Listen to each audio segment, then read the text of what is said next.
શ્રી સયાજી વૈભવ સાર્વજનિક પુસ્તકાલય અને શ્રી નરેન્દ્ર હીરાલાલ પારીખ જ્ઞાનધામ નવસારી આયોજિત મને ગમતું પુસ્તક વાર્તાલાપમાં આપ સૌનું હું માનસી મહેતા સ્વાગત કરું છું. આજે આપણી સમક્ષ જે વક્તા ઉપસ્થિત થયા છે તેઓ કોઈક નવો જ ટોપિક લઈને આવ્યા છે અને પુસ્તકનું નામ છે ધ આર્ટ ઓફ વોર. મંત્રરાજ નાયકનો જો હું પરિચય તમને આપું તો મંત્રરાજ નાયક એમણે પોતાનું બીટેક નિરમા યુનિવર્સિટીમાંથી પૂરું કર્યું છે અને બાકીનો અભ્યાસ તેમણે આઈઆઈએમ ઇન્દોરથી એમબીએમાં પૂર્ણ કર્યો છે. બાળપણથી જ પુસ્તક પ્રેમી એવા મંત્રરાજ નાયક લાઇબ્રેરીની ઘણી બધી પ્રવૃત્તિઓ સાથે જોડાયેલા રહે છે અને તેમણે વાંચે ગુજરાત અને બીજો અથવા ઘણા જે થાય છે એમાં પુસ્તક અધ્યયન અને અનુશીલન જેવા કાર્યક્રમોમાં તેમણે ઉત્સાહભેર ભાગ લીધો હતો અને વાંચે ગુજરાત તેઓ નવસારી ડિસ્ટ્રિક્ટમાં વિજેતા પણ બન્યા હતા અને વિજેતા બન્યા બાદ તેમણે શ્રી નરેન્દ્ર મોદી ત્યારબાદ રમણલાલ વોરા અને શ્રી હસમુખલાલ અઢિયાની હાજરીમાં કાર્યક્રમનું સંચાલન પણ કર્યું હતું. પુસ્તક પ્રેમી એવા મંત્રરાજને બિઝનેસ અને પોલિટિક્સ આધારિત પુસ્તકોમાં વધારે રસ છે અને એમના દ્વારા પસંદ કરવામાં આવેલું પુસ્તક પણ ઈસવીસન પૂર્વે 5મી સદીમાં લખાયેલ ધ આર્ટ ઓફ વોર છે. આ પુસ્તકમાં યુદ્ધ અને વ્યૂહ રચનાઓનો ઉલ્લેખ કરવામાં આવ્યો છે. તો આપણે મંત્રરાજના મુખથી જ સાંભળીએ કે કઈ રીતે યુદ્ધ અને વ્યૂહ રચનાનો ઉપયોગ આપણી રોજબરોજ જિંદગીમાં કરીએ. તો મંત્રરાજ તમને આવવા માટે હાર્દિક આમંત્રણ છે. તમે તમારા પુસ્તક પર શરૂઆત કરી શકો છો. ઓકે, થેન્ક યુ માનસીબેન. મને આજે આ મને ગમતું પુસ્તક વાર્તાલાપમાં બોલવાની તક આપવા બદલ આપનો ખૂબ ખૂબ આભાર. હું શરૂઆત કરીશ સયાજી વૈભવ લાઇબ્રેરીનો આભાર માનીને કે જેણે બચપનથી જ મને એક પ્લેટફોર્મ પૂરું પાડ્યું છે કે જે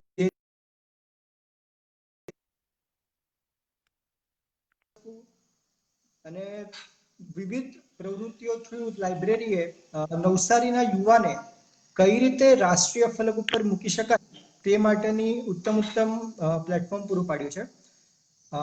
લાઇબ્રેરી સાથે જેમ તમે કીધું એ પ્રમાણે ઘણો જૂનો સંબંધ રહ્યો છે અને પુસ્તક અધ્યયન અને અનુશીલન, પુસ્તક સેતુ, રોલ મોડેલ કોમ્પિટિશન, વાંચે ગુજરાત જેવી લાઇબ્રેરીની અનેકવિધ પ્રવૃત્તિઓ સાથે જોડાયેલો રહ્યો છું અને ભૂતકાળમાં પણ બાળ વાર્તાલાપમાં હું મારા વાર્તાલાપો આપી ચૂક્યો છું. પરંતુ આજે પ્રથમ વખત મને યુવા વાર્તાલાપ આપવાનો મોકો મળ્યો છે, તો તે બદલ લાઇબ્રેરીનો ઘણો ઘણો આભાર. અને હવે વધુ સમય ન બગાડતા હું book the art of war છે એના વિશે મારા મંતવ્ય રજૂ કરીશ. તો આ જે બુક છે ધ આર્ટ ઓફ વોર એ ઈસવીસન પૂર્વે 5મી સદીમાં સુનઝુ દ્વારા લખાયું હતું. જો પુસ્તકની વાત કરું તો એમાં કંઈક ઘણો બધો રસ પડી જાય એ પ્રકારની વાર્તાઓ કે એનેક્ડોટ કે એવું કંઈ નથી. પુસ્તકમાં પ્લેન એન્ડ સિમ્પલ સ્ટેટમેન્ટ્સ છે, એટલે કે વાક્યો છે. સર્વપ્રથમ વખત મેં આ બુક જ્યારે વાંચી હતી ત્યારે હું સ્કૂલમાં એટલે કે લગભગ 11મા કે 12મા ધોરણમાં હતો. માત્ર 70 થી 80 પાનાનું જ પુસ્તક છે, વધારે દળદાર પુસ્તક પણ નથી. પરંતુ તેમ છતાં પણ એ સમયે આ પુસ્તક મને ઘણું જ શુષ્ક લાગ્યું હતું, તેથી મેં આ પુસ્તક અડધું વાંચીને મૂકી દીધું હતું. પરંતુ જ્યારે હું અંડર ગ્રેજ્યુએશનમાં આવ્યો ત્યારે ફરી વખત આ પુસ્તક વાંચવાની મેં ટ્રાય કરી અને ત્યારે મને ઘણો એમાં રસ પડ્યો અને ત્યાર પછી આ પુસ્તક મેં વારંવાર વાંચ્યું છે. એનું કારણ એ છે કે આ પુસ્તક જે છે તે ગણે ખરે અંશે ડુંગળી જેવું છે. ડુંગળીમાં કેવું કે તમે એક પડ કાઢતા જાઓ તેમ નવું પડ નીકળતું જાય. તે જ પ્રમાણે આ પુસ્તક પણ તમે કંઈક ને કંઈક નવું શીખવા મળશે. અને આ પુસ્તક વિશે હું એવું કહી શકું કે જેમ જેમ મારી સમજ વિકસી છે તેમ આ પુસ્તકની ઉપયોગિતા વિશેના જે મારા ખ્યાલ છે તે પણ વિકસ્યા છે.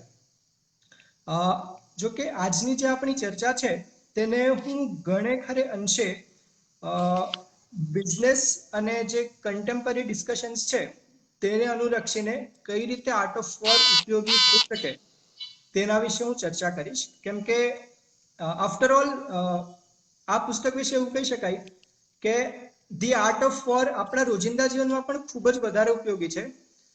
અને આપણામાંથી કોણ એવું છે કે જે રોજ કોઈક ને કોઈક યુદ્ધ પર નથી, રાઈટ? મે બી લાઈફમાં જોબમાં પ્રમોશનનું યુદ્ધ, મે બી કોઈક ટાર્ગેટ અચીવ કરવાનું યુદ્ધ, એટલે કોઈક ને કોઈક રીતે આપણે દરેકે દરેક હંમેશા જિંદગીમાં યુદ્ધ પર છીએ જ. અને તે પરિસ્થિતિને તમે કઈ રીતે વધારે સારી રીતે નેગોશિએટ કરી શકો સિચ્યુએશન સાથે, એના વિશેનું આ પુસ્તક છે.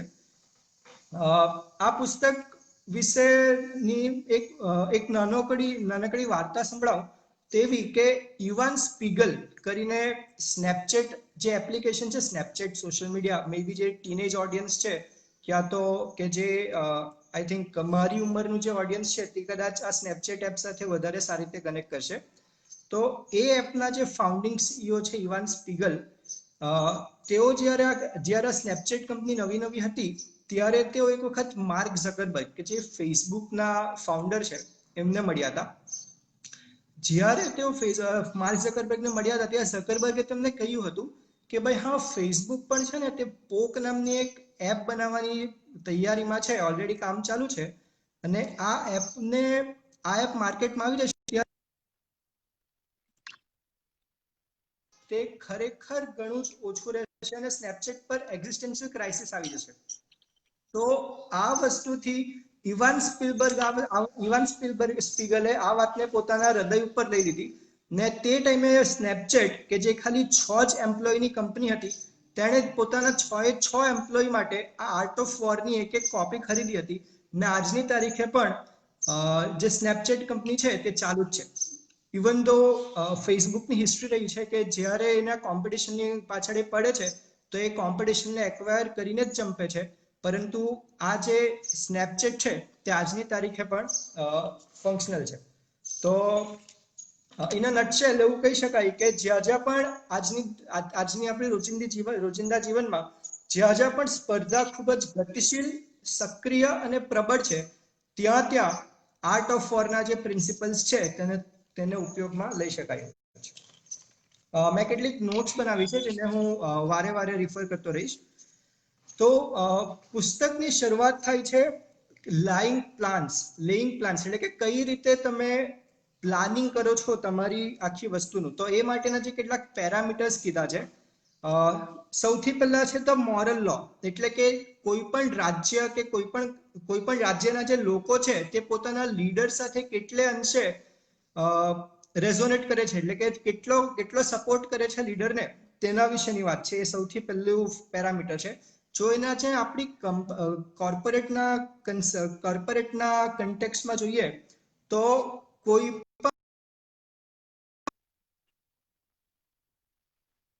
એ એક્ઝિક્યુટિવનામાં કંપનીના શેર હોલ્ડર્સને, કંપનીના એમ્પ્લોઈઝને કેટલો ભરોસો છે એ વાતનો કંપની કેટલી સફળ થશે એ વાત સાથે સીધો સંબંધ ગણાય છે.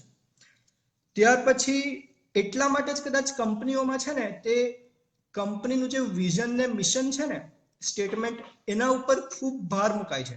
હું ખુદ આજની તારીખે એક મલ્ટીનેશનલ કંપનીમાં કામ કરું છું, તો હું સમજી શકું છું કે કઈ રીતે જે દરેકે દરેક નિર્ણય લેવામાં આવે છે તે કંપનીના વિઝન ને મિશનની સાથે એસોસિએટેડ છે તેના ઉપર કેટલો ભાર આપવામાં આવે છે. ત્યાર પછી બીજું છે હેવન અને અર્થ તરીકે ડિફાઇન કર્યા છે સુન ત્ઝુએ, કે જેનો મતલબ છે એક્સટર્નલ એન્વાયરમેન્ટ તમારી કંપનીનું શું છે. એટલે કે જો તમે ટ્રેડિશનલ વોર લડતા હો તો તમારા નાઇટ્સ એન્ડ ડેઝ, પછી કેટલી ગરમી છે, કેટલી ઠંડી છે, એવા બધા ટેમ્પરેચર તમારા મહત્વના છે. પણ જો એને કોર્પોરેટના કન્ટેક્સમાં હું મૂકું તો એના માટે એમબીએમાં એક 5C કરીને ફ્રેમવર્ક છે તે ખૂબ જ મહત્વનું છે, કે જેમાં તમારા કસ્ટમર, તમારી કોમ્પિટિશન જેવા અનેકવિધ પરિબળો છે એનું તમે એનાલિસિસ કરો છો તમે કોઈ પણ બિઝનેસ કરતા પહેલા, જો તમારી બિઝનેસમાં જીતવું હોય તો. ત્યાર પછી છે કમાન્ડર, એટલે કે એક છે એમ્પેરર, એટલે કે જે કંપનીના મેઇન સીઈઓ હોય તે એમ્પેરર. જ્યારે કમાન્ડર એટલે શું, કે જે કંપનીના એ જે સીઈઓની જે ટીમ છે તમારો ચીફ માર્કેટિંગ ઓફિસર થઈ ગયો, તમારો ચીફ ઓપરેટિંગ ઓફિસર થઈ ગયા, ચીફ ફિનાન્શિયલ ઓફિસર ને મિડલ મેનેજમેન્ટ એટલે કે જે કંપનીના જનરલ મેનેજર્સ થઈ ગયા, વાઇસ પ્રેસિડેન્ટ થઈ ગયા, એ બધા લોકો છે, એ બધા લોકો કેવા છે, એ લોકોની કેવી કેપેસિટી છે, એના ઉપરથી તમે નક્કી કરી શકો કે ભાઈ તમે યુદ્ધ જીતવામાં સફળ થશો કે નહીં. એટલે કે એક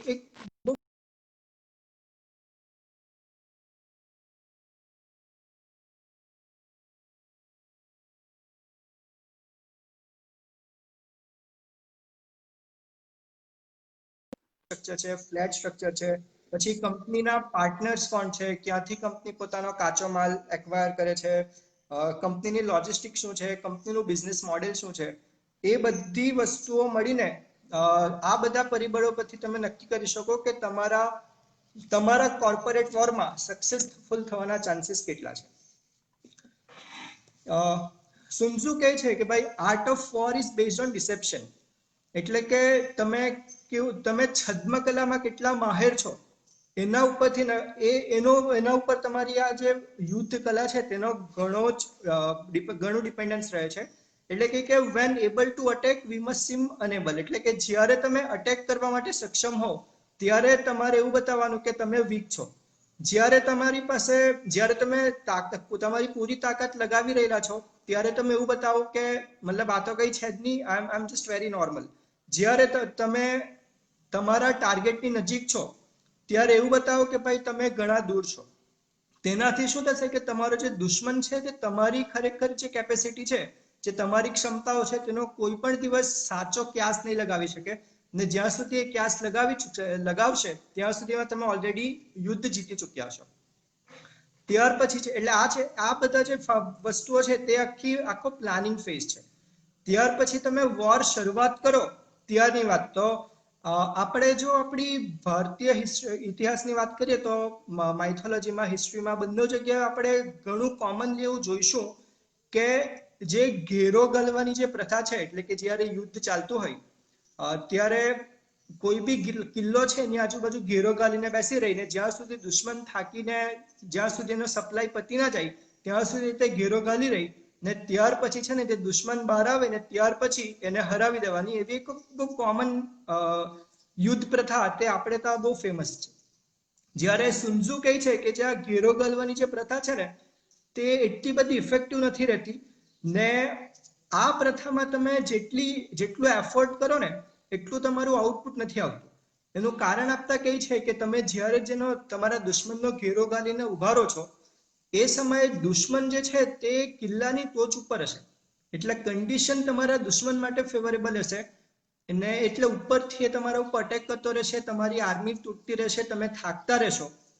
પણ તમે અને આ જ પ્રોસેસમાં પાછી ઉપરથી તમારી આર્મી થાકશે, તમારા રિસોર્સ વેસ્ટ થશે, તે અલગ. એટલે જે ઘેરો ગાલવાની જે પ્રથા છે એનો સંપૂર્ણપણે વિરોધ કરે છે. જો આપણે એના કોર્પોરેટ પેરેલલ્સ જોઈએ અત્યારે તો રિલાયન્સ જીઓ, બરાબર, રિલાયન્સ જીઓ જે કંપની છે તેને રિલાયન્સે એક્વાયર કરી હતી અર્લી 2010માં. ત્યાર પછી એ કંપની શું કરતી છે કોઈને ખબર નહીં હતી, પણ એક વખત એ કંપની માર્કેટમાં આવી, બરાબર, એટલે કે જ્યારે પેલો જીઓ પ્રાઇમ લોન્ચ કર્યો હતો 99 રૂપિયામાં મફત સિમ કાર્ડ, 99 રૂપિયામાં 101 રૂપિયામાં અનલિમિટેડ તમારે ઇન્ટરનેટ યુઝ રોજનું ફ્રીમાં ચાલતું હતું ઓલમોસ્ટ. તો એ થી એકદમ એગ્રેસિવ સ્ટ્રેટેજી, બરાબર, એ થઈ એગ્રેસિવ સ્ટ્રેટેજી કે જેનો તમે ઉપયોગ કરી શકો મોડર્ન ડે વોરફેરમાં. ત્યાર પછી એ જ જીઓનું એક્ઝામ્પલ તમે લો તો અત્યારે તમે જોયું કે ગૂગલ થી માંડીને ફેસબુક, પછી અબુધાબી સોવરેન ફંડ થી માંડીને ઇન્ટેલ સુધીની કંપનીઓમાં એમાં ઇન્વેસ્ટમેન્ટ કર્યું. હવે આ 11 થી પણ વધારે જેટલી ડીલ આવી ગઈ તે આવી ગઈ માત્ર ને માત્ર 1.5 મહિના જેટલા સમયમાં, 1.5 થી 2 મહિનાની અંદર, which is unprecedented in the Indian history also. I mean, attracting this much of the investment in such a short span is unprecedented even in the Indian context, right? So તો એટલે તો આ એક્ઝામ્પલ છે કે ભાઈ એટલે સુન Tzu કહે છે કે આ રીતે તમે રાહ જોવાની જગ્યાએ એટલે ઘેરો ગાલીને બેસી રહેવાની જગ્યાએ take an aggressive stand and win the war before it starts. ત્યાર પછી એક વસ્તુ જે મને વ્યક્તિગત રૂપે ખૂબ સારી લાગી એ છે કે ભાઈ આખું વોરફેરની જે વાત કરી છે એમાં એક વસ્તુ કે ભાઈ કેપ્ચર સોલ્જર્સ ટુ બી ટ્રીટેડ કાઇન્ડલી, એટલે કે યુદ્ધમાં તમે જે સૈનિકોને તમે યુદ્ધબંધી બનાવો એમની સાથે બી તમે છે ને એકદમ જેન્ટલી ને એકદમ કાઇન્ડ બિહેવિયર કરો.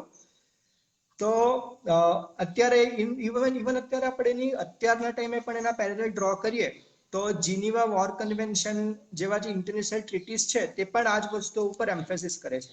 એટલે જે વસ્તુઓ ઈસવીસન પૂર્વે 5મી સદીમાં લખાયેલી તે વસ્તુ આજની તારીખે પણ એટલી જ રિલિવન્ટ છે. એ વસ્તુ આપણને પછી ત્રીજો એક ટોપિક એ છે કે એટેક બાય સ્ટ્રેટેજમ, એટલે કે એકદમ સ્મૂથલી જેમ લોકોને એકદમ સ્લાઇટ મનુવરિંગ થી તમે તમારા ઓપોનન્ટ ઉપર અટેક કરી શકો છો. આમાં જે મહત્વનો મુદ્દો છે તે છે કે ભાઈ તમારા દુશ્મનની જે કન્ટ્રી છે એના ઉપર તમે હુમલો કરીને એને તબાહ કરી દેવાના ઈરાદાથી તમારે કોઈ દિવસ હુમલો ના કરવો જોઈએ. તમારા કોમ્પિટિટર્સ જે છે તેને તમારે એ રીતે ટ્રીટ કરવા જોઈએ કે જેથી કરીને કાલે ઉઠીને જો તમે એને એક્વાયર કરો તો એના જે રિસોર્સિસ છે તેનાથી તમે બેનિફિટ મેળવી શકો. એટલે મતલબ એટલે જો આવી સિચ્યુએશનમાં તમારે યુદ્ધ જીતવું હોય તો તમારા કમ્પિટિટરના જે પ્લાન્સ છે તેના ઉપર તમે અટેક કરો. એટલે કે break the enemy's plans and then steal it. તો એનું જો આજે કરંટ એજમાં એક્ઝામ્પલ આપી શકાય તો અત્યારે રાજસ્થાનમાં જે રાજકીય ઘટનાક્રમ આખો સર્જાયો તેમાં અશોક ચૌહાણે જે રીતે પોતાની સત્તા સાચવી, જે રીતે પોતાના કોમ્પિટિટર્સને જે રીતે પોતાના કોમ્પિટિટર સચિન પાયલટને હેન્ડલ કર્યા, તો એ આખું જે સચિન પાયલટનો જે પ્લાન છે એને સફળ જ ના થવા દીધો. તો એ કન્ટેક્સમાં તમે તો that is the ideal form of warfare according to Sun Tzu. ત્યાર પછી સુન ત્ઝુ કહે છે કે ભાઈ જે આર્મીના જે જનરલ છે કે જે આર્મી લીડ કરી રહેલા છે તે 3 રીતે છે ને તે પોતાની જે આર્મી છે તેનું સત્યનાશ વાળી શકે. એમાં સૌથી પહેલું છે કે ઇમ્પ્રેક્ટિકલ ઇન્સ્ટ્રક્શન્સ આપીને, એટલે કે જ્યાં રિટ્રીટ થઈ શકે કે ત્યાં રિટ્રીટ કરવાની પરમિશન આપે, ઓર્ડર આપે.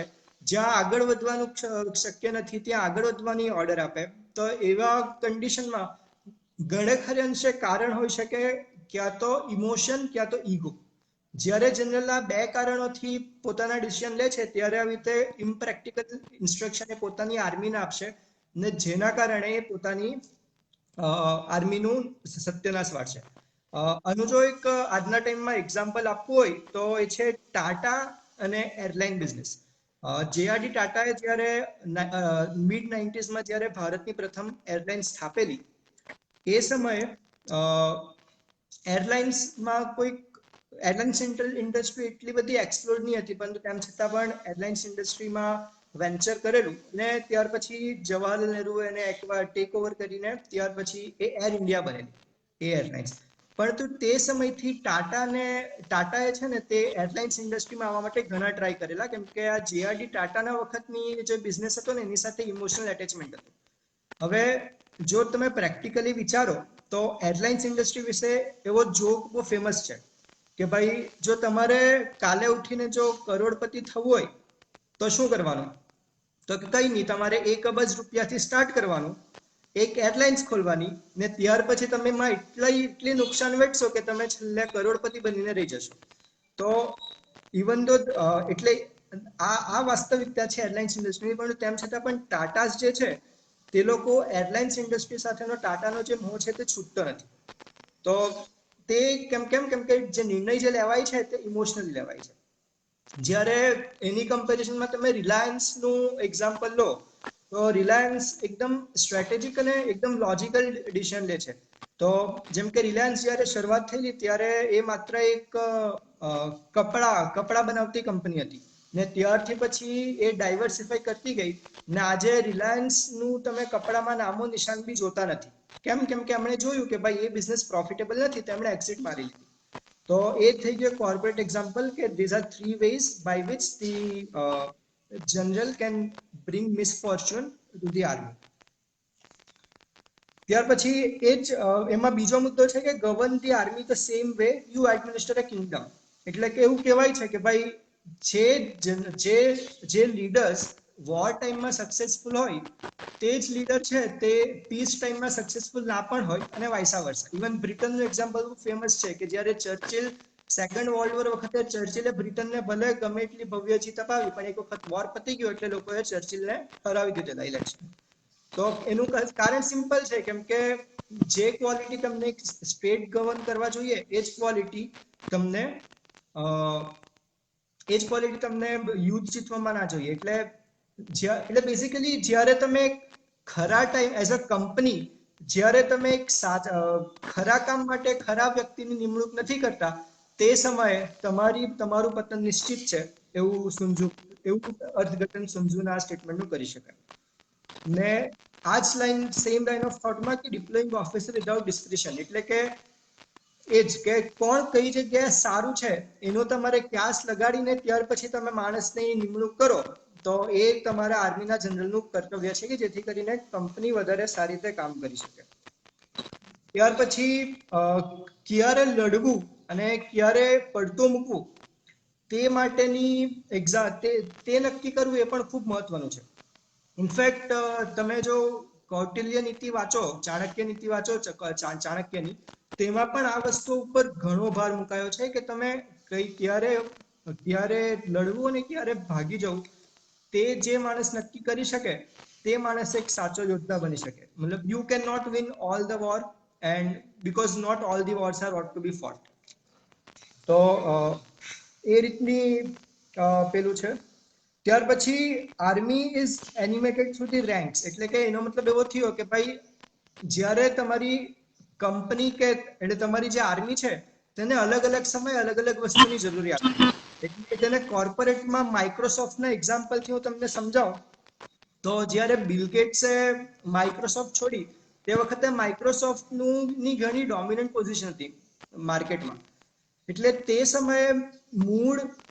સમયે જે સીઈઓ બને તેનું મૂળ કર્તવ્ય એવું હતું કે ભાઈ એ માણસે કંપનીના લોકોને ઉત્સાહિત રાખવાના અને એ રીતે કે જેથી કરીને કંપની એક એફિશિયન્ટલી ફંક્શન કરી શકે, લોકો સંપૂર્ણ ઉત્સાહથી કંપનીમાં કામ કરી શકે એ માટેની તૈયારી કરવી એ સીઈઓ નું એ વખતનું પ્રથમ કામ હતું.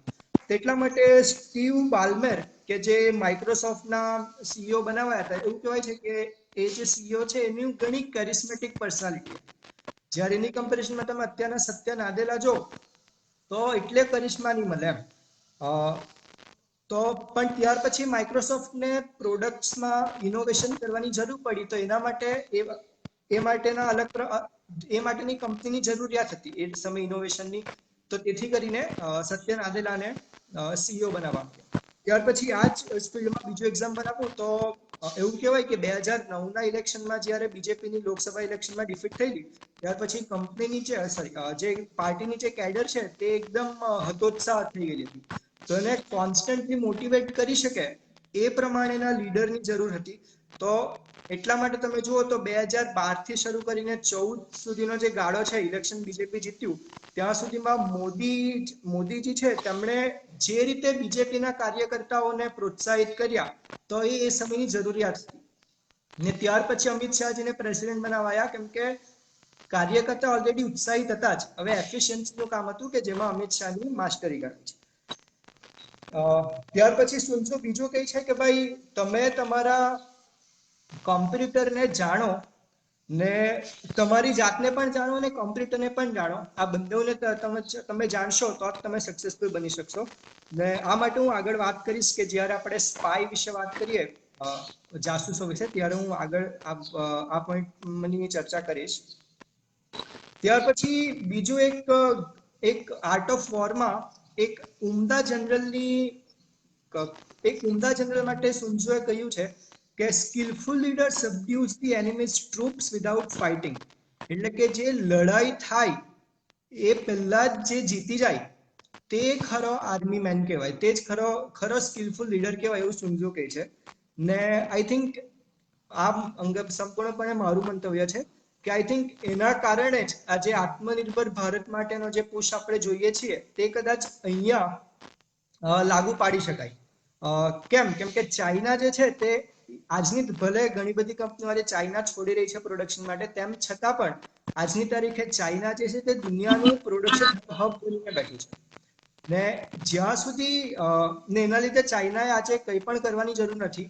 એ જે પોતાનું માની લો કે ભારત એ ચાઇનાનું એનિમી કન્ટ્રી છે, હોસ્ટાઇલ કન્ટ્રી છે બંને એકબીજા માટે, તો ભાઈ એણે શું કર્યું કે ભાઈ શ્રીલંકાનું હમ્બનકોટા પોર્ટ છે, ત્યાર પછી પાકિસ્તાનમાં ત્યાં ભાઈ પાકિસ્તાન થઈ ગયું, નેપાળ થઈ ગયું, જે ભારતના જે નેબરિંગ કન્ટ્રીઝ છે એને પોતાની પાંખમાં લેવા માંડ્યું, ને જેથી કરીને ભારત ઉપર કોન્સ્ટન્ટ પ્રેશર બની રહે ને કાલે ઉઠીને વોર થાય તો ઇન્ડિયા શ્યોર ના રહી શકે કે ભાઈ મારે ચાઇના સામે એક જ ફ્રન્ટ ઉપર વોર લડવાનું છે એવું નથી, કાલે ઉઠીને કોઈ બીજી બધી કન્ટ્રી પર અટેક કરે, બીજી બધી કન્ટ્રીઝ પણ અટેક કરી શકે.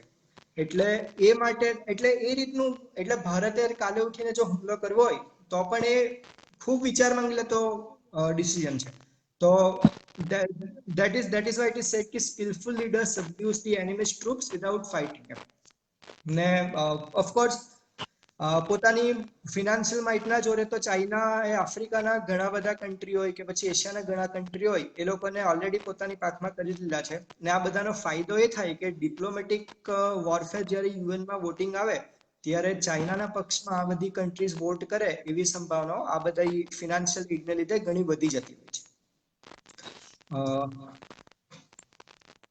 હા, ત્યાર પછી આ છે કે ક્યારે તમારે લડવું જોઈએ અને ક્યારે ના લડવું જોઈએ. તો કે if equally matched you should battle. If you are equally matched to your enemy, you should battle. If you are inferior in number, you should avoid the enemy. And if unequal outright, you should run away. એટલે કે તમારે આપણે જોઈએ તો again હું પાછું રિલાયન્સના example પર આવીશ કે રિલાયન્સનું એવું છે કે જે માર્કેટમાં એ લોકો ટોપ 1, 2, 3માં નથી એવા માર્કેટમાં એ લોકો ઘણે ખરે અંશે ઓપરેટ કરતા જ નથી. એટલે એ લોકોનું નક્કી છે કે ભાઈ અમારે કઈ જગ્યાએ ઓપરેટ કરવાનું છે, જ્યાં અમારી સ્ટ્રેન્થ છે એ માર્કેટમાં, એ બિઝનેસમાં અને એ માર્કેટમાં જ અમે ઓપરેટ કરશું, બાકીના માર્કેટમાં અમે ઓપરેટ નહીં કરીએ. તો that is about when to fight and when not to fight. હા, ત્યાર પછી બીજી વસ્તુ છે કે ટેક્ટિકલ ડિસ્પોઝિશન, મતલબ કે હા, એક ખરો સ્કિલફુલ વોરિયર જે હશે તે પહેલા પોતાને એવી જગ્યાએ મૂકશે કે જ્યાંથી તે હારી નહીં શકે, ને ત્યાર પછી એ રાહ જોશે કે ક્યારે મારો દુશ્મન ભૂલ કરે ને હું ત્યાર પછી એના ઉપર હુમલો કરીને અટેક કરું. અહીંયા જે વસ્તુ પર હું ધ્યાન દોરવા માંગીશ તે કે આ વસ્તુ અને જે મેં આગળ કીધી કે ભાઈ ઘેરો ગાલીને બેસી રહેવાનું, જ્યાં સુધી પેલો દુશ્મન થાકે જ નહીં ત્યાં સુધી હુમલો ના કરવાનો, એ બંને વસ્તુઓ ઘણી અલગ છે. બરાબર, અહીંયા તમે તમારી પોઝિશન સિક્યોર કરી લીધી છે ને ત્યાર પછી તમે ભૂલ કરવાની રાહ જોવો છો. જ્યારે અહીંયાથી તમે હારી શકો એવી તમે કન્ડિશનમાં નથી એવું પહેલા તમે એન્શ્યોર કરી લો છો. જ્યારે તમે ઘેરો ગાલીને બેસો છો ત્યારે તમારી આર્મી ઉપરથી સતત હુમલા આવતા રહેશે, એટલે તે ટાઈમે તમારી આર્મી ઉપર ઘસારો કોન્સ્ટન્ટ પહોંચતો રહેશે. એ વસ્તુ અહીંયા ધ્યાન દોરવા માંગીશ. એ માટેના જે સ્ટેપ્સ બતાવ્યા છે, જે મેં કીધું કે ભાઈ secure your position and then weight for the enemies mistake, એના માટેના જે સ્ટેપ્સ બતાવ્યા છે તેવા છે કે ભાઈ measurement, estimation of quality, calculation, balancing chances and victory. હું દરેક પરિબળ ઉપર ચર્ચા કરીશ અને એના માટે કોર્પોરેટ પેરેલલ લઈશ. હું કોર્પોરેટ મર્જર એન્ડ એક્વિઝિશન, એટલે કે માની લઉં કે હું રિલાયન્સ છું, કે માની લઉં કે હું કોઈ XYZ કંપની છું ને મારે કાલે ઉઠીને ટાટા કન્સલ્ટન્સી સર્વિસીસ છે એને મારે એક્વાયર કરવી છે. કાં તો પછી આજના જ ન્યૂઝપેપરમાં હતું કે ભાઈ માઇક્રોસોફ્ટ છે તેણે તે ટિકટોકના અમેરિકા બિઝનેસ એક્વાયર કરવા માટેની ચર્ચામાં છે. તેના માટે શું કરીશ કે હું મેઝરમેન્ટ કરીશ કે ભાઈ હું આ એક્વિઝિશન કરીશ એના લીધે મને શું ફાયદો થશે. કોઈ માર્કેટમાં મારો માર્કેટ શેર નથી તો એ જગ્યા પર મારો માર્કેટ શેર વધશે, જેવું કે ઝોમેટોએ કર્યું ઉબર ઇટ્સના એક્વિઝિશન થ્રુ, કે ઝોમેટો છે એનું સાઉથ ઇન્ડિયાના માર્કેટ્સમાં પોઝિશન એની વીક હતી, સ્વિગી ને ઉબર ઇટ્સ કાફી સ્ટ્રોંગ હતા. તો ઝોમેટોએ ઉબર ઇટ્સનું એક્વિઝિશન કર્યું કે જેથી કરીને સાઉથના માર્કેટ્સમાં સ્વિગીને કોમ્પિટિશન આપવાની પોઝિશનમાં આવી શકે. તો એ માટેનું કે તમને શું ફાયદો થશે એનું તમે મેઝરમેન્ટ કરો. ત્યાર પછી એસ્ટિમેશન ઓફ ક્વોન્ટિટી, એટલે કે કેટલી માત્રામાં ફાયદો થશે. હવે માની લઉં કે ઝોમેટો એવું વિચારશે કે ભાઈ હું સાઉથના માર્કેટમાં ટોપ 2 માં આવી જઈશ, તેનાથી મને પ્રોફિટ નંબર્સમાં મારો પ્રોફિટ કેટલો થઈ શકે, તે ક્વોન્ટિટી તમે મેઝર કરવાની છે. ત્યાર પછી કેલ્ક્યુલેશન, એટલે કે ભાઈ જેમ કે 300 માની લઉં કે બોલ પાર્ક ફિગર 300 કરોડમાં હું એક્વિઝિશન કરું છું ઉબર ઇટ્સનું એઝ અ ઝોમેટો, તો એ 300 કરોડનો જે નંબર કરેક્ટ નંબર છે એના ઉપર આવવા માટે ઘણી બધી કોર્પોરેટ કેલ્ક્યુલેશન લાગતી હોય છે, વેલ્યુએશનના ઘણા બધા અસાઇનમેન્ટ્સ હોય, ઘણી બધી પ્રોસિજર્સ હોય છે, એ બધી ફોલો થાય છે. તે આખી કેલ્ક્યુલેશનની પ્રોસિજર ચાલે છે. ત્યાર પછી બેલેન્સિંગ ચાન્સીસ, એટલે કે જે તમારા આ બધો પ્રોબેબિલિટીનો ખેલ હોય છે કે there are 50% ચાન્સીસ કે ભાઈ હું આ બિઝનેસમાં સક્સેસફુલ થવા, 60% ચાન્સીસ કે હું નહીં થવા. તો એ બધા જે સેન્સિટિવિટી એનાલિસિસ કહેવાય, કે હું જે આટલા % એસ્ટિમેશન્સ માનીને ચાલુ છું એનું જો કાલે આટલા % એસ્ટિમેશન થઈ ગયું તો શું, એ મેની એ બધાની અગેન્સ્ટ બી તમારે, એટલે કે વર્સ્ટ કેસ સિનારીઓ બી તમે પ્લાન કરીને ચાલો ને તે સ્ટેજ થયો બેલેન્સિંગ ચાન્સીસ. અને ત્યાર પછી આવે છે વિક્ટરી, એટલે કે you just go for it, you know, કે ફાઇનલી આ બધું નક્કી કર્યું ત્યાર પછી ફાઇનલી એક્વિઝિશન કર્યું, નેગોશિએશન ટેબલ ઉપર ગયા, નેગોશિએટ કર્યું ને ફાઇનલી એક્વિઝિશન કર્યું. તો આ આખો સ્ટેજ છે કે દરેક સ્ટેજ ઉપર તમે એવું એન્શ્યોર કરો કે તમે લૂઝરની પોઝિશનમાં નથી. તમે ઓબ્વિયસલી નેગોશિએશનમાં તમે સામેવાળો ભૂલ કરે એની રાહ જો, પણ એ બધામાં તમારી કેલ્ક્યુલેશનનું એટલું બેકિંગ હોવું જોઈએ કે ભાઈ ક્યારે તમે સક્સેસફુલ થશો ને ક્યારે નહીં થશો ને ક્યારે તમે તમારા ઓપોનન્ટની ભૂલ માટે રાહ જોશો.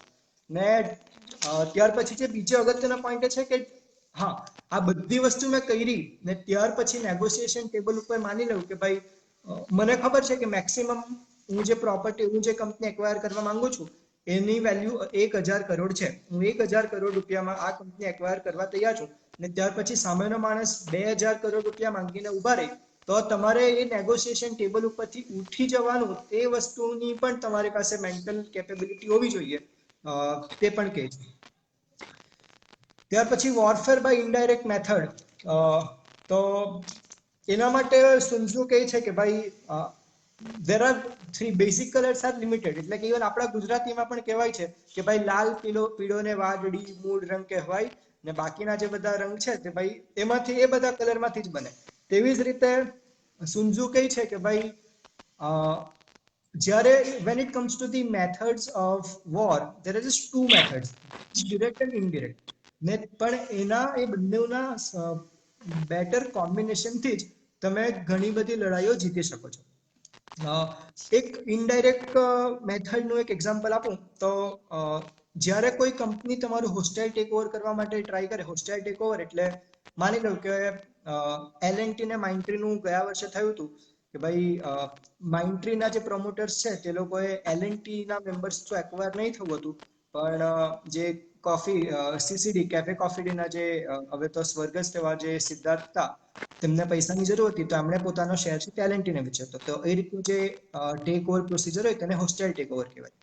તો જ્યારે આ રીતની હોસ્ટાઇલ ટેક ઓવર એટેમ્પ્ટ ચાલતી હોય એ સમયે એક વ્હાઇટ નાઇટના કન્સેપ્ટ છે. એટલે માની લઉં કે ભાઈ હું અહીંયા એક્ઝામ્પલ જ આપું છું કે જ્યારે 2008 નો ક્રાઇસિસ ચાલતો હતો, ફિનાન્શિયલ ક્રાઇસિસ, એ ટાઈમે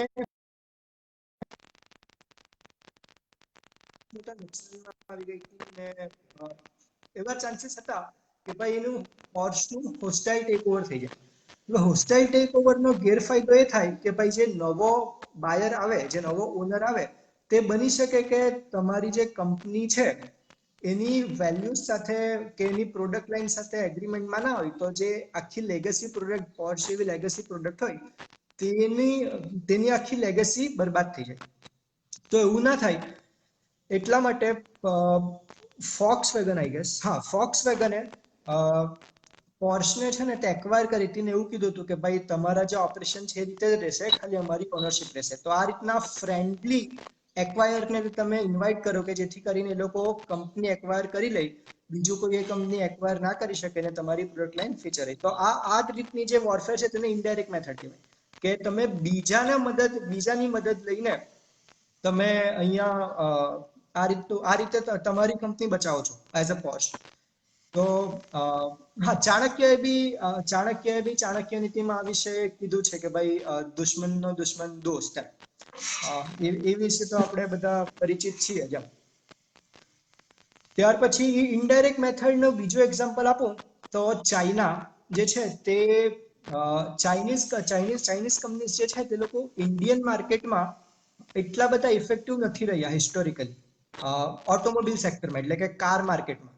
તો એના માટે તેમણે શું કર્યું કે ભાઈ એમજી હેક્ટર જે કંપની છે કે જે બ્રિટિશ કંપની છે એને એક્વાયર કરીને ત્યાર પછી એ લોકોએ એમજી હેક્ટર થ્રુ ઇન્ડિયન માર્કેટમાં એન્ટ્રી કરીને આજે MG Hector is considered even though it is a shortly launched branch, it is considered a very successful brand.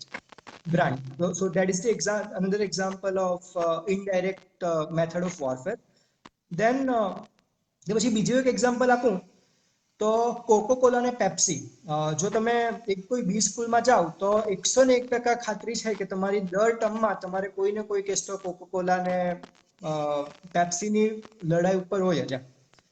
તો જ્યારે પેપ્સી જ્યારે ઇન્ડિયન માર્કેટમાં આવી ને પેપ્સી જ્યારે ખરેખર ખૂબ પોપ્યુલર થવા માંડી ને તો એ ટાઈમે છે ને તે કોકો કોલા છે તેણે થમ્સઅપને એક્વાયર કરી લીધેલી. ને આજે પેપ્સીના કોમ્પિટિશન તરીકે Thums Up it is considered one of the like it is market leader in the Indian black cola market. તો એ બી ઇનડાયરેક્ટ થયું કે ભાઈ એઝ અ કોકો કોલા મારી જે કોર પ્રોડક્ટ છે એની સામે હું પેપ્સી નથી લડાવતો, પણ જે મારી બીજી પ્રોડક્ટ છે જે મારી કોર પ્રોડક્ટ નથી થમ્સઅપ, એની સામે હું પેપ્સીને લડાવું છું કે જેથી કરીને પેપ્સીના જે રિસોર્સ છે તે થમ્સઅપ ને કોકો કોલા બંને સામે લડવામાં વપરાય, જ્યારે એઝ કોક મારા જે રિસોર્સ છે તેને હું બંને વચ્ચે ડિવાઈડ કરી દઉં. પણ એમાં એડવાન્ટેજ મારો જ છે કેમ કે કોક વેચાય કે થમ્સઅપ, પૈસા છેલ્લે as a Coca Cola company મારા એકાઉન્ટમાં જ આવવાના છે. તો આ બીજો એક્ઝામ્પલ થયું ઇનડાયરેક્ટ વોરફેરનું. ત્યાર પછી વીક પોઈન્ટ્સ એન્ડ સ્ટ્રોંગ. આમાં કઈ છે કે ભાઈ સુન્ઝુ કહે છે કે ભાઈ જ્યારે તમે કોઈ બી વોરફેર માટે બેટલ ગ્રાઉન્ડમાં પહોંચો તો જે ટીમ એટલે કે જે સાઈડ જે આર્મી પહેલા પહોંચી હશે વોર ગ્રાઉન્ડમાં એ છે ને તો ઓલરેડી એને પોતાની સ્ટ્રેટેજિક પોઝિશન લઈ લીધી હશે, પછી એને આરામ કરેલો હશે વ્યવસ્થિત, વેલફેડ આર્મી હશે. જ્યારે જે બીજી આવશે ને એ સૌથી પહેલા છે ને તે પહેલા આર્મી જોઈને ગભરાશે કેમ કે એ લોકોએ પોઝિશન લઈ લીધી હશે. પ્લસ એ લોકો જેવા આવે તે જ ટાઈમે જો પહેલી કંપની જો વોર સ્ટાર્ટ કરી દે તો બીજી જે આર્મી છે એ થાકેલી પણ હશે. એટલે જે અહીંયા પહેલા આવનાર છે તેને એડવાન્ટેજ છે. જો એને કોર્પોરેટમાં આપણે જોઈએ તો એને ફર્સ્ટ મોર એડવાન્ટેજ કરીને જે કન્સેપ્ટ છે તે બહુ જ ફેમસ છે કે ભાઈ જે કંપનીએ પોતાની પ્રોડક્ટ સૌથી પહેલા લોન્ચ કરેલી હોય તેને એડવાન્ટેજ મળતો હોય છે કેમ કે એ માર્કેટમાં એની એક બ્રાન્ડ બની જાય, જેથી કરીને આ ફાયદો થાય. જેમ કે ઈ કોમર્સમાં તમે ગ્લોબલી એમેઝોનનો જે સ્કેલ છે તે એમેઝોનના લેવલ ઉપર બીજી કોઈ કંપની નથી. આજની તારીખે એમેઝોનમાં બીજી કોઈ ઈ કોમર્સ કંપની એટલી ઉપર પહોંચી પણ ના શકે. કેમ કે એમેઝોનને એ રીતની પોતાની કેપેબિલિટીઝ ડેવલપ કરી લીધી છે યુએસએમાં. તો that is called first mover's advantage. પછી તમે પહેલા પહોંચી જાઓ એટલું જ મહત્વનું નથી, પણ તમે ક્યાં હુમલો કરો એ પણ એટલું જ મહત્વનું છે. તો એના માટે જે બી સ્કૂલ્સ છે તેમાં બ્લુ ઓશન સ્ટ્રેટેજી કરીને એક સ્ટ્રેટેજી છે તે બહુ ફેમસ છે. એનો મતલબ એવો કે ભાઈ જ્યાં કોઈ નથી, જ્યાં માર્કેટ ખાલી છે એવા માર્કેટમાં જઈને તમે કમ્પીટ કરો. એટલે કે માર્વેલ જે એવેન્જર્સ ની બધી જે સિરીઝ બનાવે એની જે પેરેન્ટ કંપની છે માર્વેલ, એ બહુ ફેમસ છે. તો વર્ષો સુધી એવું હતું કે ભાઈ માર્વેલ ને ડીસી એ બંને કંપની વચ્ચે છે ને તે ફાઇટ ચાલતી રહી. ને બંને કંપનીનો જે મૂળ બિઝનેસ હતો તે મૂળ બિઝનેસ શું કે ભાઈ કોમિક બુક છે તે કોમિક વેચવાની ટ્રાય કરે. હવે કોમિક બુકનું જેમ જેમ ટાઈમ વધતો ચાલ્યો આગળ જતો ચાલ્યો એમ તેમ છે ને તે કોમિક બુક માર્કેટમાં માર્જિન્સ ઓછા થતા ચાલ્યા, પ્રોફિટેબિલિટી ઓછી થતી ચાલી ને ત્યાર પછી એટલી બધી કોમિક્સ ને એવું બધું થઈ ગયું કે ભાઈ ત્યાર પછી લોકોનો કોમિકમાંથી ઇન્ટરેસ્ટ બી જવા માંડ્યો. એટલે શું કે માર્વલનું જે એક્ઝિસ્ટન્સ છે ને તેની સામે જ ક્વેશ્ચન માર્ક આવી ગયો. તો એ લોકોએ શું કર્યું કે એ લોકો ઓલ ટુગેધર લાઈક દે મૂવ ડિરેક્ટલી, મતલબ એ લોકોનું જે રેવન્યુની જે ડિપેન્ડન્સ હતી કોમિક બુક ઉપર તે લોકોએ ઘટાડી દીધી ને એ લોકોએ આખી આ બધી મૂવી પ્રોડક્શનમાં આવી ગયા કે આ જે સુપર હિરોઝનું જે માર્કેટ હતું તે ખાલી હતું કે જે એ લોકોએ ટેપ કર્યું. એટલે કે સુનઝુ કહે છે કે ભાઈ જ્યાં તમારી આર્મીની પ્રોટેક્શન ડિફેન્સ બેરલ ઓછી છે એવી જગ્યામાં જો તમે હુમલો કરીને જીતો તો એમાં તમારો વધારે ફાયદો છે. એ જ બ્લુ ઓશન સ્ટ્રેટેજી બી છે ને એ જ ખરેખર અહીંયા માર્વેલે કર્યું પણ છે. ત્યાર પછી time and place of the war is also equally important Sun Tzu કહે છે. એનું તો બહુ ફેમસ એક્ઝામ્પલ છે કે ભાઈ હિટલર છે તે જર્મનીને હિટલર સેકન્ડ વર્લ્ડ વોર જીતી રહેલા હતા, પણ ત્યાર પછી હિટલરે ભૂલ કરી તે એ કે રશિયા ઉપર હુમલો કર્યો ભર વિન્ટરમાં ને એના જર્મનીની જે આર્મી હતી તે વિન્ટરમાં જે રશિયાની જે શિયાળો એકદમ કાતિલ હોય કે એમાં લડવાને કેપેબલ નહીં હતી ને ત્યાંથી પછી જે હિટલરનું પતન ચાલુ થયું તે પછી લોકો વર્લ્ડ વોર 2 હારીને રહ્યા. એટલે તે ક્યાં હુમલો કરવો, ક્યારે હુમલો કરવો ને કઈ જગ્યાએ હુમલો કરવો એ બધું ઇક્વલી બધું કન્સિડર કરીને જે જનરલ ડિસિઝન લઈ તેના સક્સેસફુલ થવાના ચાન્સીસ વધારે રહે છે એવું સુનઝુ કહે છે. ત્યાર પછી જે નેક્સ્ટ પોઈન્ટ છે તે છે વેરિએશન ઇન ધી ટેકનિક. એનો મતલબ એવો થયો કે ભાઈ તમારી કંપનીની એટલી એજિલિટી, એટલી ફ્લેક્સિબિલિટી હોવી જોઈએ કે ભાઈ કાલે ઉઠીને તમારો જે બિઝનેસ છે તે ખતમ થઈ રહેલો છે તો તમે એમાંથી બીજી જગ્યા પર મૂવ કરી શકો. તો જેમ કે IBM કંપનીનું નામ સાંભળ્યું છે. IBM જે કંપની છે તેનું મૂળ કામ શું હતું કે ભાઈ જે હાર્ડવેર કમ્પ્યુટર્સ છે એ બનાવતી હતી રહી. પણ ત્યાર પછી જોયું કે હાર્ડવેરનો જે બિઝનેસ છે એમાં માર્જિન ઓછા થતા ચાલ્યા, લોકોને સસ્તા કમ્પ્યુટર જોઈએ ને એવું બધું થવા માંડ્યું. એટલે ત્યાર પછી IBM એવું કર્યું કે એણે પોતાની સ્ટ્રેટેજી ચેન્જ કરી ને આજે હાર્ડવેર મેકિંગ કંપનીમાંથી આજે વર્લ્ડની one of the better IT consulting company છે. એટલે હાર્ડવેરમાંથી સોફ્ટવેરમાં એ લોકોએ ચેન્જ મારી. તો એ લોકોની agility, variation in the techniques એ લોકોની છે એટલી એમ. ત્યાર પછી પાછું એક વખત જો હું રિલાયન્સનું અહીંયા એક્ઝામ્પલ આપું તો ભાઈ પહેલા કીધું તેમ કે ક્લોધિંગ કંપની હતી, ત્યાંથી પછી એ પેટ્રોકેમિકલ ને ક્રૂડ ઓઇલ કંપની બની, ત્યાંથી આજે જીઓના ફોર્મમાં ટેક પ્લેટફોર્મ બન્યું ને ઇવન હવે ફ્યુચરમાં જો આ વર્ષના AGMમાં મુકેશ અંબાણીની સ્પીચ સાંભળી હોય તો બહુ સ્પષ્ટ છે કે રિલાયન્સ કાલે ઉઠીને જે ક્રૂડ ઓઇલ છે તે તરફ, તેમાંથી ગ્રીન એનર્જી તરફ બી પોતાનું ફોરે કરવાની છે. દેટ ઇઝ એવા ઈરાદા અમે જાહેર કર્યા. તો એ બતાવે છે કે ભાઈ જેવો ટેકનિકમાં તમારી વેરિએશન લાવવાની જરૂર પડે તે માટે પણ તમારી આર્મી કે તમારી કંપની છે તે કેપેબલ હોવી જોઈએ. ને ત્યાર પછી છેલ્લો ટોપિક તરફ આવું તો એ છે ભાઈ યુઝ ઓફ સ્પાઇસ. તો એના માટે સુનઝુ કહે છે કે ભાઈ તમારી જીત માત્ર એવી જ જીત નથી કે જે આખી દુનિયા જોઈ રહેલી છે. ઘણી જીત તમારી એવી હોય છે કે કોઈને નથી ખબર તેમ છતાં બી તમે જીતો છો ને એવી જીત પણ એટલી જ મહત્વની છે. જેમ કે અહીંયા જાસૂસની જેટલી બી જીતો છે એના વિશે કોઈને ખબર નથી પડતી, પણ એ લોકો કેટલા નાપાક ઈરાદાઓ દુશ્મનોના નાકામ કરે છે એ કોઈ જાણતું નથી, પણ આપણને ખબર છે કે એટલું જ મહત્વનું છે. મોસાદના છે કે પછી રોના બી કેટલા પ્રકરણ છે આવા કે જે સમયાંતરે બહાર આવતા રહે છે. એનાથી આપણને ખબર પડે છે કે આ કેટલી મહત્વની કલા છે જાસૂસી. જો એની અત્યારે કરંટ કન્ટેક્સમાં એક્ઝામ્પલ આપો તો સુનઝુ જે છે તે સ્પાઇસને છે ને એટલે કે જાસૂસોને 5 કેટેગરીમાં ક્લાસિફાય કરે છે. લોકલ સ્પાઇસ એટલે કે ભાઈ જે તમને લોકલ ઇન્ફોર્મેશન આપે. માની લો કે હું હિન્દુસ્તાન યુનિલિવર એક FMCG કંપની છું ને મને એ જોયું છે કે ભાઈ લોકોનો ઇન્ટરેસ્ટ મારી પ્રોડક્ટમાં કેટલો છે.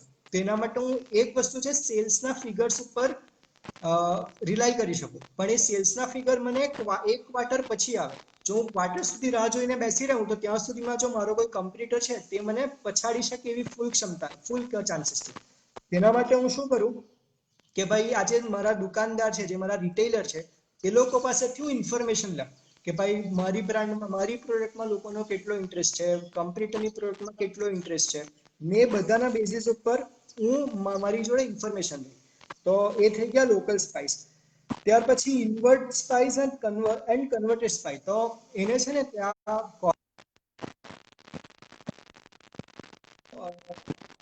હું છે ને તે એક જ કેટેગરીમાં ક્લાસિફાઈ કરું છું. અને એમાં કહી શકાય કે ભાઈ જે આ કંપનીઓમાં કામ કરીને આવેલા હોય એવા જે એમ્પ્લોઈઝ છે કે જે લોકોને ખબર છે કે કંપની ખરેખર કઈ પ્રોડક્ટ લાઈન લાવવાની છે, કે કઈ રીતે કોઈ પર્ટિક્યુલર કામ થઈ શકે, એ માટે કંપનીના જે કોમ્પિટિટરની કંપનીના જે એમ્પ્લોય છે એને કંપનીઓ હાયર કરતી રહી છે. તો તે થઈ ગયું invert spice and converted spice. ત્યાર પછી doom spice and surviving spice. એટલે કે જે તમારા એમ્પ્લોઈઝ જે તમારા છોડીને જતા રહ્યા છે કંપની, જેમ બીજી કંપનીના એમ્પ્લોઈઝ તમને ઇન્ફોર્મેશન આપશે તેમ તમારી કંપનીના એમ્પ્લોઈઝ બી છોડીને બીજી કંપનીને ઇન્ફોર્મેશન આપશે જ. તો તે થઈ ગયા ડૂમ સ્પાઇસ. ને ત્યાર પછી સર્વાઇવિંગ સ્પાઇસ, કે જેના એ અહીંયા કોર્પોરેટ માટે એટલું લાગુ નથી પડતું, પણ જે ખરેખર વોરફેર છે એમાં પેલું છે કે ભાઈ તમારા જે પ્લાન્ટેડ એસેટ્સ છે ને કહેવાય ઇન્ટેલિજન્સી લેંગ્વેજમાં, કે ભાઈ તમારા સ્પાઇસ છે કે જે ઓલરેડી જીવતા છે અને ઓલરેડી તમારા માટે કામ કરે છે. તો એ થઈ ગયું. તો આ પ્રમાણે સુન્ઝુ કહે છે કે ભાઈ એક યુદ્ધ જીતવું એટલે કે જો અત્યારની કન્ટેક્સમાં આપણે જોઈએ, જો કોર્પોરેટ કન્ટેક્સમાં જોઈએ તો કોઈ બી તમારી એ પછી એક કોર્પોરેટ ડીલ હોઈ શકે, પછી એ કોઈ એક્વિઝિશન હોઈ શકે, કોઈ નવા માર્કેટમાં તમારી એન્ટ્રી હોઈ શકે, તમારા નવા માર્કેટ કે પછી જૂના માર્કેટમાં કોઈ નવા કોમ્પિટિટર આવવાને કારણે જે માર્કેટ ડાયનેમિક્સ ચેન્જ થયું છે તે હોઈ શકે, કોઈ બી હોઈ શકે. પણ એ બધા સંજોગોમાં તમારો જે વિજય છે એ કે તમારી જે જીત છે એ માત્ર ને માત્ર કોઈ એક ફેક્ટરનું રિઝલ્ટ નથી, પણ આવા ઘણા બધા ફેક્ટર્સ એક સાથે મળશે ત્યારે ઉઠીને તમે કોઈ પણ વોર જીતી શકો. પછી એ તમારા પર્સનલ ફ્રન્ટ, એ વોર તમારા પર્સનલ ફ્રન્ટ પર હોય કે કંપનીના ફ્રન્ટ પર હોય કે પછી પોલિટિકલ ફ્રન્ટ પર હોય, કોઈ પણ હોઈ શકે. પણ તો પણ કોઈ પણ વિજય છે તમે મેળવવા માટે ઘણા બધા ફેક્ટર્સ છે જે તમારે કન્સિડર કરવા પડે. એ આ પુસ્તકનો મેઇન હેતુ છે. ને આજની તારીખ સુધીમાં આ પુસ્તકની જે મારી અન્ડરસ્ટેન્ડિંગ છે તે મેં સમજાવી છે. પણ જેમ મેં આગળ શરૂઆતમાં પણ કીધું કે જે પુસ્તક જ છે તે અનિયન જેવું છે કે ભાઈ જેમ જેમ તમે એક એક લેયર કાઢતા જાઓ તેમ તેમ તમને નવું જોવા મળે.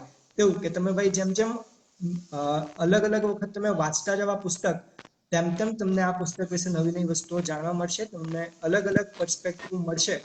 ને આ પુસ્તક મોંઘું પણ નથી, કેમ કે સુન્ઝુ ઈસવીસન પૂર્વે 5મી સદીમાં મરી ગયેલા, એના કોઈ જાણીતા વારસદાર નથી, એટલે કોઈને આ પુસ્તકની રોયલ્ટી ફી કે લાયસન્સિંગ ફી આપવાની નથી. એટલા માટે 99-100 રૂપિયામાં મળી રહેશે ને ઇવન PDF તો ઓનલાઈન મળી રહેશે. તો આઈ વુડ રિકમેન્ડ કે જે લોકો ખાસ કરીને કોમ્પિટિટિવ નેચરના લોકો છે, કે જે લોકો કોમ્પિટિટિવ નેચરના બિઝનેસમાં કે કોમ્પિટિટિવ પ્રોફેશનલ વર્કફોર્સમાં જવાના છે, તે લોકોને હું રિકમેન્ડ કરીશ કે આ પુસ્તક જરૂરથી વાંચે. Thank you.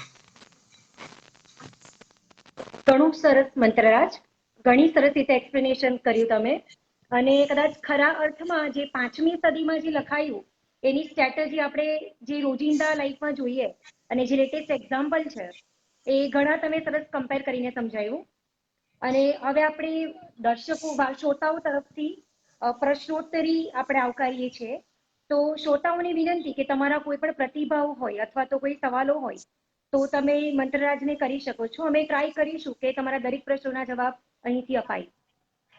તો મંત્રરાજ, પરંતુ ઘણા બધા લોકોએ પ્રેઝન્ટેશન અને ઘણા લોકોએ અભિનંદન આપ્યું છે. હવે શ્રોતાઓ આપણને પ્રશ્ન પૂછે એ પ્રમાણે હું તમને જણાવું.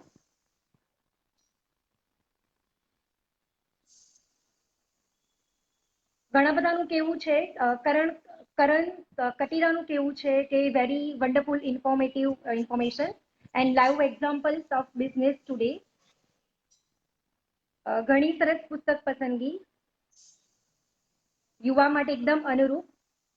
અને ગુજરાત, હા, પુરોહિત મહેશભાઈ સવાલ પૂછ્યું છે કે ગુજરાતીમાં પુસ્તક છે, અવેલેબલ છે? મને ખ્યાલ નથી, મેં ઇંગ્લિશમાં વાંચ્યો છે પણ આઈ થિંક ગુજરાતીમાં કદાચ અવેલેબલ ના પણ હોય, હું એટલો શ્યોર નહીં. પણ આ જે ઇંગ્લિશ છે તે એકદમ સરળ ને એકદમ સીધું છે, બહુ કોમ્પ્લિકેટેડ ઇંગ્લિશ નથી. તો ભલે ગુજરાતીમાં અવેલેબલ ના પણ હોય તો પણ આઈ વુડ એડવાઇસ કે તમે ઇંગ્લિશમાં વાંચો તો પણ સમજ પડી જાય, એટલી સરળ લેંગ્વેજમાં છે. બરાબર. દીપકભાઈ પરીખનો સવાલ છે કે તમને તો ઘણા બધા પુસ્તકો ગમતા હશે, તો આજે વાર્તાલાપ માટે આ જ પુસ્તક કેમ પસંદ કર્યું? એકચ્યુઅલી જ્યારે મને માધવી આંટીએ સૌથી પહેલા વાર્તાલાપ માટે પૂછ્યું તો એ ટાઈમે હું આ પુસ્તક એકચ્યુઅલી વાંચતો હતો. એક આ પુસ્તક હતું ને, બીજો એક હાઉ ટુ ઇકીગાઈ કરીને એક જાપાનીઝ, બંને વચ્ચે હું વિચારતો હતો. ત્યાર પછી મેં વિચાર્યું કે ભાઈ જે રીતે અત્યારે આપણી જે રોજબરોજની જિંદગી છે કે જેમાં competition has become very crucial, ને એ બી ભારત જેવી કન્ટ્રી કે જેમાં આટલી 131 કરોડની પોપ્યુલેશન, એમાં બી 65% વસ્તી જે તમારી યુથ પોપ્યુલેશન, તો એ જ બતાવે છે કે ભાઈ તમે કોઈ પણ ફિલ્ડમાં જશો એઝ અ યંગસ્ટર, તમને કેટલી બધી કોમ્પિટિશનનો સામનો કરવો પડશે. તો એ બધી કોમ્પિટિશનને તમે સામનો કઈ રીતે કરી શકો એ માટેનું એક સારું માર્ગદર્શન આ પુસ્તક પાડી શકે એવું મારું માનવું છે. અને જે આઈઆઈએમમાં પણ મેં જે રીતે હું ભણ્યો છું, જે રીતે મેં સ્ટડી કર્યો છે, એ મારી ક્લાસરૂમ લર્નિંગ ને જે આ પુસ્તકની જે મારી લર્નિંગ છે તે પણ મને ઘણી અલાઇન લાગી. તો તો એક થોટ પ્રોસેસ એ હતી કે ભાઈ તેને હું બીજા લોકો સુધી પહોંચાડી શકું આ પુસ્તકના વાર્તાલાપના માધ્યમ દ્વારા, ખાસ કરીને કેમ કે યુવા વાર્તાલાપ છે તો યુવાઓ પર મુખ્ય ફોકસ છે, તેમના પહોંચાડી શકું એટલા માટેના ઉદ્દેશ્યથી મેં આ પુસ્તક પસંદ કર્યું હતું.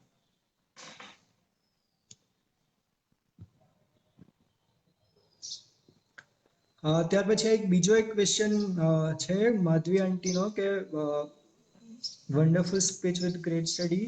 Can you please correlate it to other aspects of life? Other aspects of life એટલે જો એકચ્યુઅલી હું જે મારી વિચારવાની છે એવી છે કે હું લાઈફના અલગ અલગ એસ્પેક્ટને તો એટલી નથી કરતા, કેમ કે તમારી આ જે કોમ્પિટિશનની વાત છે તેવું નથી કે ભાઈ કોમ્પિટિશન તમને ખાલી પર્સનલ પ્રોફેશનલ લાઈફમાં જ નડવાની છે, પર્સનલ લાઈફમાં બી તમારી કોમ્પિટિશન હોઈ શકે.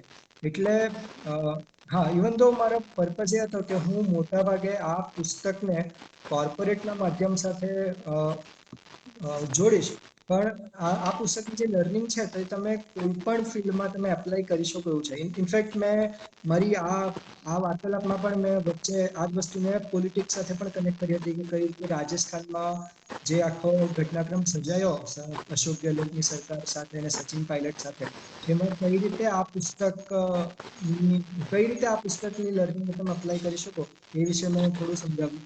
એ રીતે તમે ઘણી બધી જગ્યાએ લાગુ કરી શકો, પણ જેમ મેં શરૂઆતમાં કીધું તેમ કે આ પુસ્તક એવી જગ્યા માટે ખૂબ વધારે ઉપયોગી છે કે જ્યાં કોમ્પિટિશન ઘણી ઇન્ટેન્સ હોય. તો આ મતલબ કોર્પોરેટ ને પોલિટિક્સ આ બે કનેક્ટ કરી શકો તો મારું માનવું છે. નવો સવાલ એક સ્વાતિબેન નાયક તરફથી છે કે આ પુસ્તકમાં હાર પછી ફરી ઊભા થવા વિશે કંઈ લખ્યું છે? ના, એકચ્યુઅલી આ પુસ્તકમાં એના વિશે નથી લખેલું, કેમ કે સુન ત્ઝુ ઇઝ સો કોન્ફિડન્ટ એ કહે છે કે ભાઈ જો મેં કીધેલું છે તેમ એટલી વસ્તુ જો તમે કરો ને તો તમારે હારવાનો સવાલ જ નહીં આવે. એટલે maybe that maybe the reason, પણ ના, આ પુસ્તકમાં હાર પછી ઊભા થવા વિશે કંઈ નથી.